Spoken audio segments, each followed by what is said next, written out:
Pangan merupakan kebutuhan dasar manusia yang paling utama. Pemenuhannya merupakan bagian dari hak asasi manusia yang dijamin oleh Undang-Undang Dasar 1945 dalam mewujudkan sumber daya manusia yang berkualitas.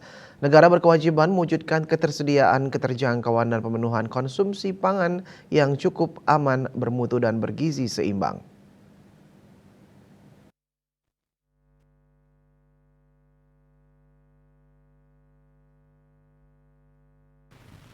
Analis kebijakan pada bidang ekonomi dan pembangunan Badan Riset dan Inovasi Daerah Badung, Made Agus Sugianto memaparkan sebagai negara yang memiliki sumber daya alam dan sumber pangan yang beragam, seharusnya Indonesia mampu memenuhi kebutuhan pangannya secara berdaulat dan mandiri.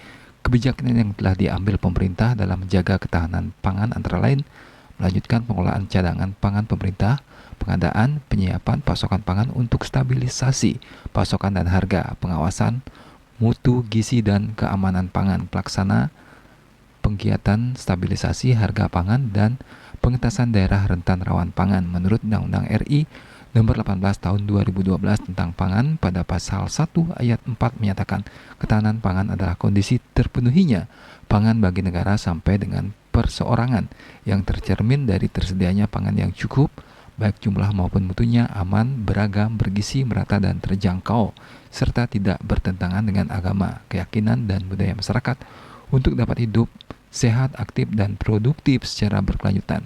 Ada sejumlah tantangan yang dihadapi oleh pemerintah dalam mewujudkan ketahanan pangan dari sisi demand.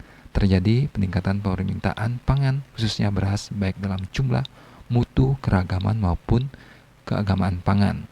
Akibat adanya pertambahan penduduk Indonesia yang saat ini berjumlah lebih dari 270 juta jiwa.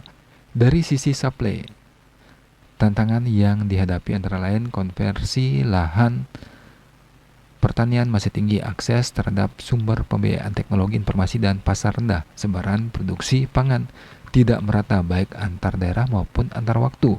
Dampak negatif perubahan iklim global. Perubahan iklim berpengaruh terhadap ketahanan pangan karena menyebabkan terjadi pergeseran musim hujan atau kemarau yang sangat mempengaruhi pola dan waktu tanam tanaman pangan. Perubahan iklim ditandai dengan suhu yang semakin tinggi dan curah hujan yang semakin berkurang dan tidak menentu. Perubahan iklim dipicu oleh aktivitas manusia yang menghasilkan emisi gas rumah kaca. Gas rumah kaca di atmosfer menghasilkan pemanasan global yang mengakibatkan terjadinya El Nino. El Nino adalah fenomena pemanasan suhu muka laut di atas kondisi normal yang mengakibatkan terjadinya penurunan curah hujan. BMKG memprediksi El Nino mencapai puncaknya bulan Agustus hingga Oktober 2023 dengan intensitas lemah yang hingga kuat yang berpotensi mengakibatkan penurunan produksi pertanian.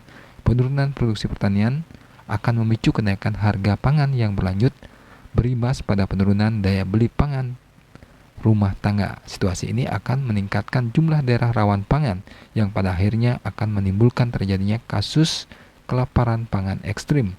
Mengatasi masalah ini diperlukan suatu kebijakan, di antaranya penyusunan perencanaan penyediaan pangan dengan memperhatikan agroekosistem, kebutuhan pasar, serta pangan alternatif. Kebijakan ini diharapkan dapat mewujudkan kedaulatan pangan melalui ketersediaan, keterjangkauan, mewujudkan kedaulatan pangan melalui konsumsi pangan dan gizi, serta keamanan pangan baik pada tingkat nasional maupun daerah secara merata sepanjang waktu dengan memanfaatkan sumber daya kelembagaan dan budaya lokal. Bali Pos melaporkan.